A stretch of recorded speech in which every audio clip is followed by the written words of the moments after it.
All right, so we'll continue with INS Kaundinya, who has docked in Muscat. We were talking about how historic this milestone is, and we saw in the visuals also crew members celebrating their 18-day, the historic milestone of reaching in 18 days at sea in Muscat. And Prime Minister's Economic Advisory Council member Sanjeev Sanyal shared the milestone on X, posting an image with the caption, "Enjoying the moment with skipper Vikas Sharan and expedition in charge Hemant Kumar. We did it."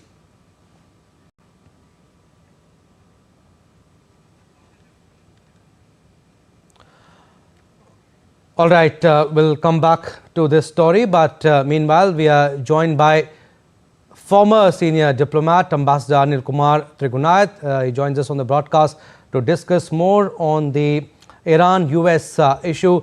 Welcome, sir. Appreciate you giving us your precious time.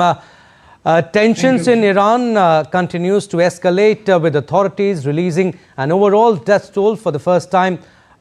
What are the possible regional implications if the situation in Iran escalates further? Well, the situation in Iran will depend a great deal on how the Iranian government handles its protesters. Yesterday, there were indications that apparently there is some reduction in the intensity of demonstrations. But as we know that President Trump has been supporting, and Israel also is supporting the protesters. So many of those groups which are interested in continuing with the protests, especially against the regime, will continue to do so, which means the regime will also take harsh actions. So chances of conflict are pretty high between the United States and Iran. But at the same time, all the Gulf countries in the region, whether it is Saudi Arabia, whether it is Oman or Qatar, all of them have told President Trump that they will not allow their airspace to be used and have advised them against any adventurism. Now, what the United States can do perhaps is try to create some kind of a blockade around, and we'll have to then see how the Russians and the Chinese are going to play it along. But at the same time, situation is very, very delicate, and anything can happen and could happen. But internally, it does not look like that the regime is going anywhere at this stage. But Ambassador, talking about the diplomatic implications, how do you view US President Donald Trump's public call for Iranian protesters to take over institutions? What are its implications, diplomatic implications? Well, I think the United States and sometimes the Western countries make it a point to don't care about any rules, regulations, international law, and it is directly the interference in the internal affairs. Very often they resort to something called R2P, right, to protect doctrine, which they had done in Libya and elsewhere. So it could be a play out of that kind of a situation. But definitely that will add to complications and complexities of the Iranian landscape. But Ambassador, Iran is witnessing widespread protests reportedly driven by economic distress. But how significant is the domestic factor compared to the external pressure? Oh, this is highly significant because that is the major malice in the society, and this has also happened because of ongoing sanctions for nearly 35 years that Iran has suffered.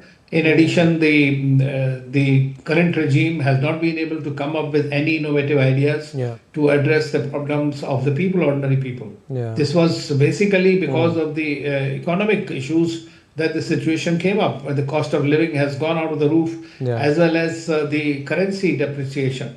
So all that brought the bazaris, who are called the traders, merchants, as well as the ordinary citizens on the fore. So this is something really very important, even though the government has, Iranian government has tried to bring about some reforms, but all these reforms and the subsidies will take time to percolate down.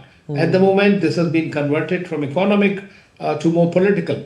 And that's where the external interference come into being. But also, Ambassador, how do you think might this unrest affect Iran's engagement with the US and other Western countries too, particularly on the nuclear issue? Well, as you know, the United States have been wanting the Iranians to work on the or sign on the dotted line. Now that is something is very difficult for Iranians to do and forego all their right to even enrich for the civilian uses. So that is a very major problem. But despite that, the Iranians have recently approached through Steve Witkoff to the United States government and saying they're ready to discuss and start negotiations once again.